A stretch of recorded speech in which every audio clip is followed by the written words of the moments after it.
ভাই তোমার বেচা কিনা তো ভালো হচ্ছে তাহলে ভাই তোমার ফের 2 টাকা আমি ওই যে বড় কৃষ্ণ ওই বড়কের টাকা মাফ করে দিও ভাই।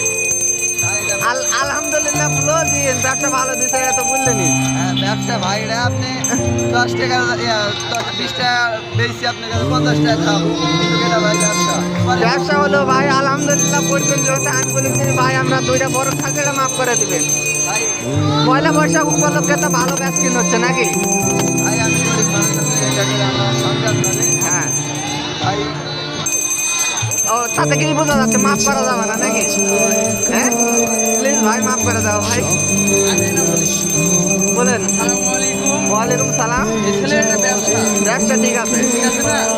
তো বিষয়টা হচ্ছে এই জায়গায় আপনি ফ্রি খালে ফ্রি খাওয়া যাবে না। যদি আর বাসায় যায় হ্যাঁ। খেয়ে আসেন তা হবে। তা হবে ঠিক আছে কথা ঠিক আছে কিন্তু এটা ব্যবসার জায়গায় কোনো ছাড় হবে না। না ঠিক আছে এটা পয়লা উপলক্ষে পয়লা উপলক্ষে এই উপজেলায় ভালো ব্যাচ কিনে এই ছেলেটা 1 ঘন্টা থেকে দেখেছে মাছ আস তোলার কোনো ভরস নাই অনেক ব্যাচ কিনে আলহামদুলিল্লাহ আল্লাহ দিক।